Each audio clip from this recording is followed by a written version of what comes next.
Pangatlo, be trustworthy with kingdom resources. Balikan natin yung Luke 16:11. Kaya kung hindi kayo mapagkakatiwalaan sa mga kayamanan ng mundong ito, sino ang magtitiwala sa inyo ng tunay na kayamanan? Alam mo, dito sa talata na ito, parang sinasabi sa atin ng Panginoong Hesus na may mas malaki pa siyang ipagkakatiwala sa iyo. Pero kailangan mo munang ipakita na kaya mo ng pamahalaan ng tapat ang maliliit na binibigay niya sa iyo. Kung hindi ka mapagkakatiwalaan, hindi niya maibibigay ang mas malaking kayamanan. Yung kingdom resources. Nako, ito yung tunay na kayamanan. Ano ba yung kingdom resources o yung tunay na kayamanan? Hindi ito pera. Hindi ito mga material property. Hindi posisyon. Kundi ito ay mga spiritual treasures na pinagkatiwala sa atin ng Diyos. Pinagkatiwalaan tayo ng Diyos ng katotohanan na galing sa kanyang salita. Pinagkatiwalaan tayo ng Diyos ng influence. Yan ang tunay na kayamanan. Kung yung influence mo, nakaka-influence ka para ang mga tao ay lumapit sa Diyos, grabe. Yan ang tunay na kayamanan. Maraming tao hindi nakakaranas ng ganyang influence. In fact, sa kabaliktaran, nai-influence nila ang iba sa maling paraan.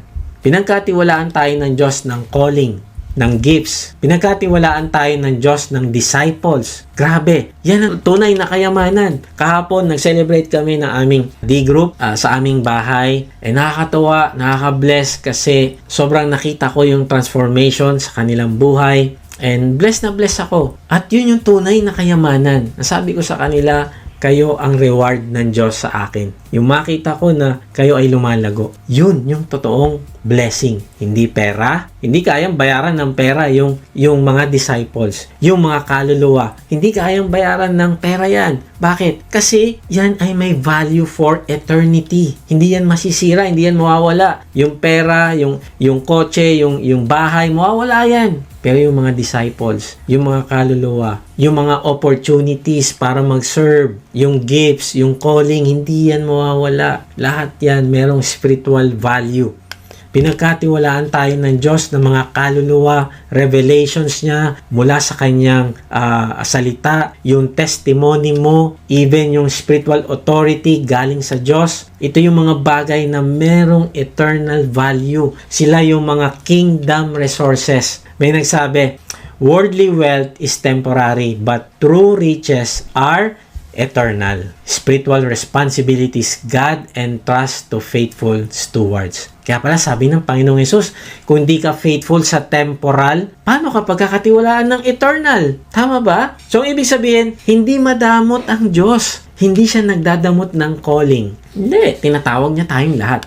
Hindi siya nagdadamot ng influence, ng anointing. Yung anointing, hindi lang naman para sa isang taong pili. Ang anointing, para sa ating lahat. Hindi siya nagdadamot. Hindi siya nagdadamot ng opportunities. Kaya lang, dahil mahal ka niya, at para sa kabutihan mo, hindi niya agad pinagkakaloob yung mga spiritual na kayamanan kung hindi pa handa ang puso mo. Ang ibig sabihin, ang totoong kayamanan ay ang mga bagay na nagbubunga sa iyo ng pagbabago. Yun yung magbubunga sa iyo ng transformation. Kapag binigay na sa iyo ng Diyos yung mga tunay na kayamanan na yon. Ang tunay na kayamanan na galing sa langit, nagagamit sa pagtatayo ng kaharian ng Diyos at nagbibigay ng glory sa Panginoong Hesus. Halimbawa, kapag nagmi-minister ka sa iba, ito ang tunay na kayamanan. Alam nyo, honestly, hindi ko nakita yung sarili ko na ako magka-counsel.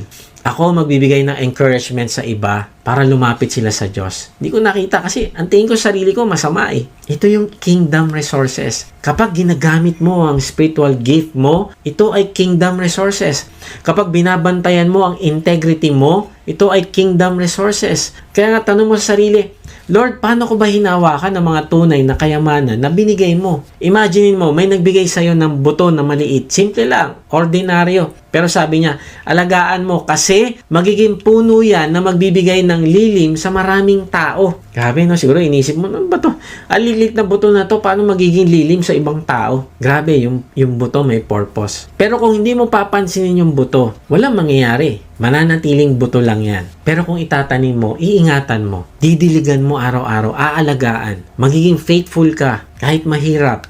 may tatayong napakalaking punong galing sa maliit na binhi kapag naging tapat ka. At marami ang mabibless dito. Ganito ang kingdom resources. Maliit lang ang tingin natin sa simula. Isang prayer group, isang Bible study, isang burden sa puso mo na sinunod mo, isang batang dinidisciple mo, hindi mo siya give up, isang spiritual gift, isang discipleship group na sinimulan mo, pero kapag faithful ka, yung spiritual gift mo, ginamit mo, faithful ka, palalaguin ito ng Diyos. At ang puno na ito ay lalaki na magbibigay ng lilim at blessings sa ibang tao. Alam niyo, noong araw na nagsisimula pa lang ako na Christian, and then yung aking D-group leader, sabi niya, na nagsisimula pa lang ako, syempre, naging faithful muna ako sa aking pagbabasa ng salita ng Diyos. And then habang nagbabasa ako ng salita ng Diyos, hindi ko pa inimagine na merong malaking pagkakatiwala si Lord. Ang alam ko lang, faithful ako, na gusto ko lang siya makausap, gusto ko siya makasama araw-araw. And then habang nagbabasa ako ng Bible, sabi niya, pinapaalala niya sa akin na mag-join ako ng discipleship group. So, okay Lord, sige, nag-join ako ng discipleship group, and then naging faithful ako. Noong umpisa, on and off, pero naging faithful ako, ma-attend ako ng discipleship group, at doon lumago ako.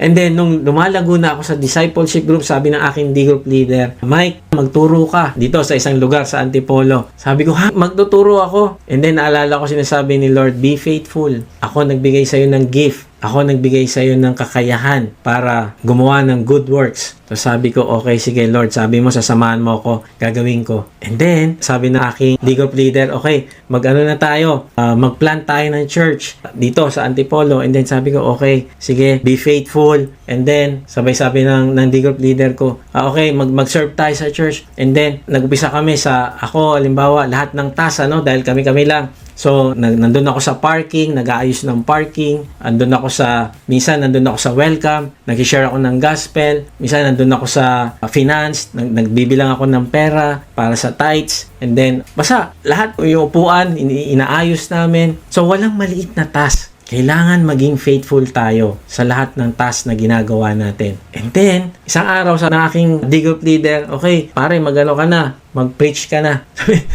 Sabi ko, patay tayo dyan. Sabi ko, hindi ako ready, hindi ko kaya yan. Pero alam mo, sabi ni Lord, okay, be faithful.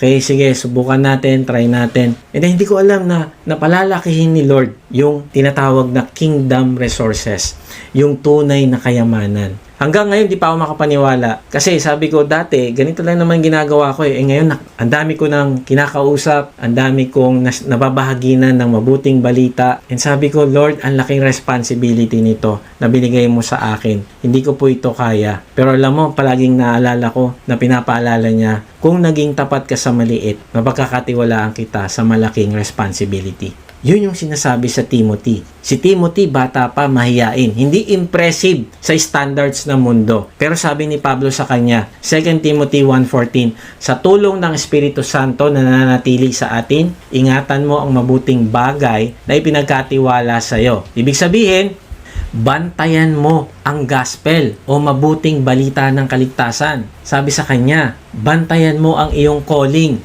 Bantayan mo ang iyong church, at dahil faithful si Timothy, ginamit siya ng Diyos ng higit pa sa inaasahan niya. Naging spiritual father siya sa mga churches. Alam mo, yung maliit na simula, kapag tinuloy mo, kapag naging consistent at faithful ka dito, ay hindi mo mapapansin na lumalaki na ang iyong border. At dahil nakita ng Diyos ang iyong katapatan, ay magdadala siya sa iyo na mas maraming tao pa na mabibless sa buhay mo. Yun yung sinasabi na ang puno mo lalaki, and then maraming tao sisilong, mabibless doon. Nagsimula sa isang buto, lumago ng malaking puno, at naging blessing ka ngayon sa iba. Mas lalo pa niyang palalawakin ng iyong influence kung magiging faithful ka. May isang security guard na naging pastor. Simple lang ang ginagawa niya. Nagpe-pray para sa mga empleyado at customers. Wala siyang ministry title na pastor o teacher o D-group leader. Pero faithful siya sa kingdom resources na binigay ni Lord. Nakita ng Diyos yun. At dahil faithful siya, binigyan siya ng true riches. Gaya ng influence, spiritual authority, at later on, ang nangyari sa kanya, binigyan siya ng pastoral calling. Sino ang mag-aakalang ang guard ng mall ay magiging shepherd ng maraming kaluluwa? Kaibigan, ganito magbigay ng reward ang Diyos sa mga faithful. Now, pag-isipan din natin, yung housemaid na nag-alaga sa mga anak ng amo niya. Wala siyang pulpit, pero may puso siyang nais magtanim ng faith. Bawat gabi, alam mo ginagawa niya? Binabasahan niya ang anak ng amo niya ng Bible stories. At dahil faithful siya, nagkaroon siya ng eternal harvest. Ngayon, believers na yung mga batang lumaki sa ilalim ng simple at patagong discipleship niya. Meron pa, yung isang public school teacher. Walang platform na malaki. Walang malaking stage, pero may kingdom resources siya. May opportunity siya na i-influence niya ang kanyang mga co-teachers. Kaya isa-isa binabahagi na niya. Ginamit niya ang kanilang lunch break. Humahanap siya ng pagkakataon para makapag-share ng gospel. Kinakausap niya ang bawat isa para mag-build ng relationship at makausap sila ng solo lang. Alam mo, after 7 years, mahigit sa 20 teachers ang tumanggap sa Panginoong Yesus. Ano ang reward ng Diyos sa faithful? Not money, not position, kundi mga buhay na nabago. Mga disciples na ngayon ay nagli-lead na din ng discipleship group. Ito ibig sabihin ng tunay na kayamanan. Souls, influence, calling, spiritual legacy. Kung meron ka ng mga bagay na ito yung nagbubunga ng kaluwalhatian sa Diyos. Ito ang tunay na kayamanan. Kaya nga tandaan mo ito, faithfulness produces supernatural promotion. Hindi promotion ng mundo, kundi promotion ng langit. Kapag faithful ka sa calling mo, faithful ka sa gift mo, faithful ka sa ministry mo, faithful ka sa integrity mo, ay hindi ka lalagpasan ng Diyos, kundi ipopromote ka pa niya sa tamang panahon. Kaya lang, ang tendency ay tumigil tayo, madistract tayo sa ibang bagay. Ilagay ang pagnanasa sa mga temporal na bagay na nagiging dahilan tuloy para hindi tayo maging faithful sa tunay na kayamanan. Yung mga bagay na sobrang lakas maka-attract, pero kapag kinumpara mo ito sa eternity, wala naman pala talagang value. Halimbawa na lang, social media. Ilang beses mo na ba sinabi, 5 minutes lang ako mag-scroll. Tapos pagtingin mo sa oras mo, 1 hour na pala. At imbes na mag-pray, magbasa ng salita ng Diyos o kausapin si Lord, ang napuno ay ang feeds mo, hindi ang puso mo. Hindi naman masama ang social media, pero kapag mas kabisado mo ang mga buhay ng mga taong pina-follow mo kaysa sa kalooban ng Diyos, ay may distraction, may problema. Meron din mga panahon na online shopping ang umaagaw ng focus. Hindi mo naman kailangan pero naka-sale. Hindi mo naman pinag-pray pero nag-add to cart ka. Lagi ka nakaabang sa sale. Tapos nagtataka ka, bakit kaya parang lumalamig ang spiritual life ko? Pero di mo napapansin ang puso mo ay busy na sa temporary joy at hindi sa eternal joy. O kaya naman entertainment. Hindi kasalanan na manood ng series o maglaro. Pero kapag mas mahaba ang oras mo sa Netflix kaysa sa panahon mo kay Lord, ay huwag kang magtaka kung bakit spiritually dry ka. Minsan, ang devotion natin hindi na sa Bible, kundi sa kung ano ang episode at season ng pinapanood natin. Marami rin sa atin nadadala ng barkada, pressure, at unti-unti hinihila na ang puso mo palayo sa Diyos. Na-distract ka na ng temporal companionship na hindi nakatulong sa eternal calling mo. Kaya titignan natin, ito bang sinasamahan ko ay mas napapalapit ako sa Diyos o napapalayo ako? O kaya naman career. Hindi masama magtrabaho, hindi masama magsikap, pero kapag yung trabaho mo ang naging number 1 at si Lord naging number 2, 3, 4, hindi mo na napapansin, unti-unti lumalayo ang katapatan mo sa tunay na yaman, problema yan. Meron ding relationships. Minsan yung boyfriend, girlfriend, asawa o crush, nagiging master ng ating buhay. Yung love life, naging buhay na natin. Mamamatay ako pag nawala siya sa buhay ko. Kaibigan, kapag nangyari ito sa'yo, kayang lamunin ng relationship yung calling ng Diyos sa iyo. Yung purity mo nagiging compromise. Yung ministry mo nagiging optional na lang. Yung obedience mo nagiging emotional. Pag feel mo, sige gawin natin yan. Pag hindi mo feel, saka na lang. Minsan, pera rin ang distraction. Kumikita ka, lumalago ang negosyo, may extra racket dito at racket doon, pero nawawala si Lord sa schedule. Hindi mali maghanap buhay, pero kapag pera ang naging master mo, ang calling ng Diyos sa iyo, dinidisregard mo na. Minsan naman, comfort. Ayaw mo na mag-serve kasi nakakapagod. Ayaw mo na mag-disciple kasi inconvenient. Ayaw mo na mag-pray kasi inaantok ka. Hindi mo namamalayan yung comfort, naging Diyos-Diyosan mo na. Lahat ng hindi komportable na ipapagawa ng Diyos sa'yo, hindi mo gagawin. Kasi gusto mo manatili lang sa comfort zone. At ito pa, offense. Minsan nasaktan ka, may sinabi sa'yo, may hindi ka nagustuhan. Sa halip na maging tapat pa din at magpatuloy, naku, huminto ka na. Na-distract ka ng temporary hurt na nagpalayo sa eternal assignment mo.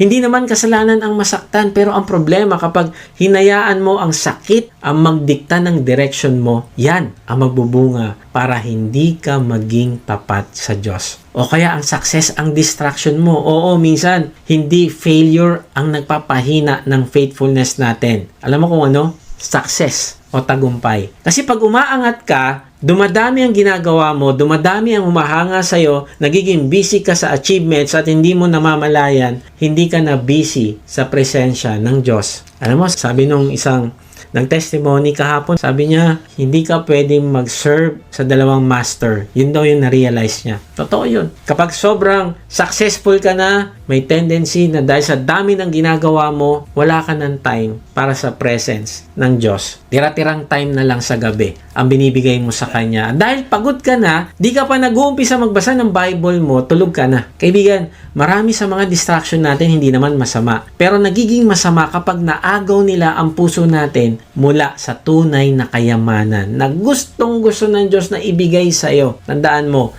ang tunay na kayamanan hindi likes, hindi increase, hindi promotion, hindi possessions. Ang tunay na kayamanan ay souls ng mga tao, influence, calling, at spiritual legacy mo. Paano ka pagkakatiwalaan ni Lord ng eternal kung puno ang puso mo ng temporal? Hindi. Paano niya palalawakin ng influence mo kung yung desire mo nasa mga bagay na panandalian lang? Paano siya magdadagdag ng disciples sa iyo kung ang focus mo nasa mga bagay na hindi pang walang hanggan? Kaya nga mga kapatid, ingatan natin ang puso natin. Hindi lalakas ang faithfulness natin kung lagi tayong distracted. Marahil kinausap ka ng Diyos ngayong oras na ito. May mga bagay siyang pinakita, mga area ng buhay mo na hindi mo na-handle ng tama. Integrity na kailangan, faithfulness, calling na tinakbuhan mo, at siguro napaisip ka, Lord, gusto ko na pong magbago, pero hindi ko kaya mag-isa.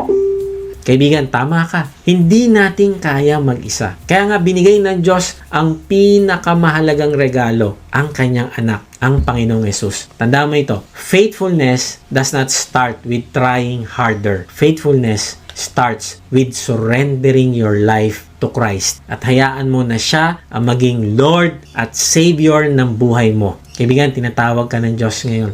Mahal na mahal ka niya, huwag mo palampasin na sandaling ito. Surrender your life to Jesus today. Paano? By believing right now, kung nasaan ka man, na namatay siya para sa iyong kasalanan sa krus at nabuhay siya muli upang patunayan na may buhay na walang hanggan. At siya lang ang may kakayanang magbago ng buhay mo. Kahit nasaan ka ngayon, sa bahay, sa kwarto, sa sasakyan, pwede mo ipahayag ang iyong pananampalataya sa pamamagitan ng isang panalangin ng pagsuko. Sabihin mo ito sa Kanya ngayon na may pananampalataya. Samahan mo ako sa panalangin na ito. Panginoong Yesus, pinaamin ko po na ako po'y makasalanan. Patawarin mo po ako. Nananampalataya po ako na ikaw ang nagbayad ng lahat kong kasalanan sa krus. At ngayon nga, binubuksan ko po yung aking puso. Pumasok ka at manahan sa akin.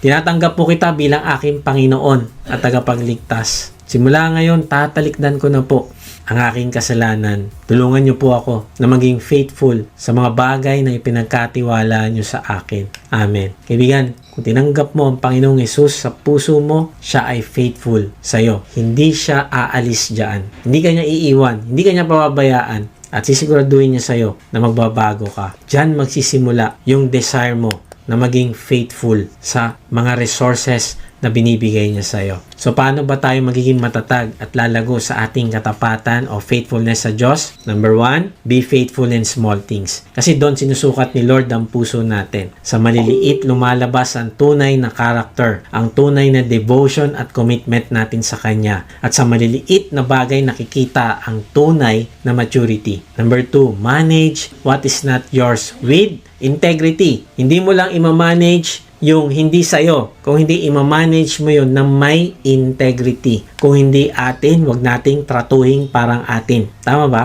Kung tapat ka sa pinagkatiwala ng Diyos na hindi sa'yo, ipagkakatiwala naman niya ang para naman talaga sa'yo. Amen ba? Number 3, be trustworthy with kingdom resources. Kaluluwa ng mga tao, influensya mo, calling ng Diyos sa'yo, at ang iyong spiritual legacy. Ito talaga ang tunay na kayamanan. At kapag pinanghawakan mo ng tapat ang mga bagay na galing sa puso ng Diyos, siya mismo ang magbubukas ng pintuan ng supernatural promotion sa buhay mo. Kaibigan, ang Diyos ay hindi naghahanap ng perfect na tao, kundi naghahanap siya ng faithful na puso. At yung faithfulness, hindi mo kailangang i-impress si Lord. Ibigay mo lang ang puso mo sa Kanya, araw-araw, unti-unti, tapat. At kapag ginagawa mo ito, ang pangako niya ay pagkakatiwalaan ka niya ng tunay na kayamanan. Hindi ka iiwan ni Lord, hindi ka pababayaan ni Lord, at hindi niya sasayangin ang anumang pagsuko na binigay mo sa Kanya. Kaya nga, be faithful because your Father in heaven is faithful. God bless po sa inyong lahat.